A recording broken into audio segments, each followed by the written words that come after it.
comes from the book of Exodus, chapter 32, verses 1 through 14. When the people saw that Moses delayed to come down from the mountain, the people gathered around Aaron and said to him, "Come, make gods for us, who shall go before us. As for this Moses, the man who brought us up out of the land of Egypt, we do not know what has become of him." And Aaron said to them, "Take off the gold rings that are on the ears of your wives, your sons, and your daughters, and bring them to me."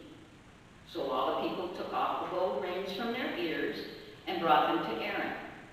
He took the gold from them, formed it in a mold, and cast an image of a calf. And they said, "These are your gods, O Israel, who brought you up out of the land of Egypt." When Aaron saw this, he built an altar before it. And Aaron made proclamation and said, "Tomorrow shall be a festival to the Lord." They rose early the next day and offered burnt offerings and brought sacrifices of well-being. And the people sat down to eat and drink and rose up to revel. The Lord said to Moses, "Go down at once. Your people, whom you brought up out of the land of Egypt, have acted perversely. They have been quick to turn aside from the way that I commanded them.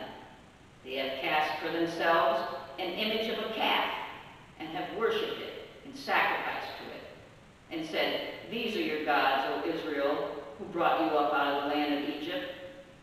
The Lord said to Moses, "I have seen this people, how stiff-necked they are. Now let me alone, so that my wrath may burn hot against them, and I may consume them, and of you I will make a great nation."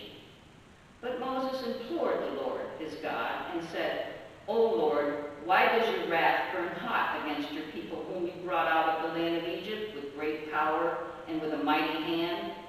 Why should the Egyptians say, 'It was with evil intent that he brought them out to kill them in the mountains and to consume them from the face of the earth'?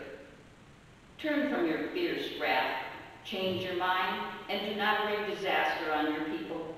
Remember Abraham, Isaac, and Israel, your servants, how you swore to them by your own self, saying to them, 'I will multiply your descendants like the stars of heaven, and all this land that I have promised I will give to your descendants, and they shall inherit it forever.' And the Lord changed his mind about the disaster that he planned to bring on his people." Today's gospel lesson comes from the book of Matthew, chapter 22, verses 1 through 14. Once more, Jesus spoke to them in parables, saying, "The kingdom of heaven may be compared to a king who gave a wedding banquet for his son. He sent his slaves to call those who had been invited to the wedding banquet, but they would not come. Again, he sent other slaves, saying, 'Tell those who have been invited, look, I have prepared my dinner.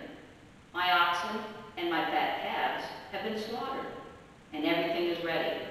Come to the wedding banquet.' But they made light of it and went away, one to his farm, another to his business, while the rest seized his slaves, mistreated them, and killed them. The king was enraged. He sent his troops, destroyed those murderers, and burned their city. Then he said to his slaves, 'The wedding is ready, but those invited were not worthy. Go therefore into the main streets and invite everyone you find to the wedding banquet.' Those slaves went out into the streets and gathered all whom they found, both good and bad, so the wedding hall was filled with guests. But when the king came in to see the guests, he noticed a man there who was not wearing a wedding robe, and he said to him,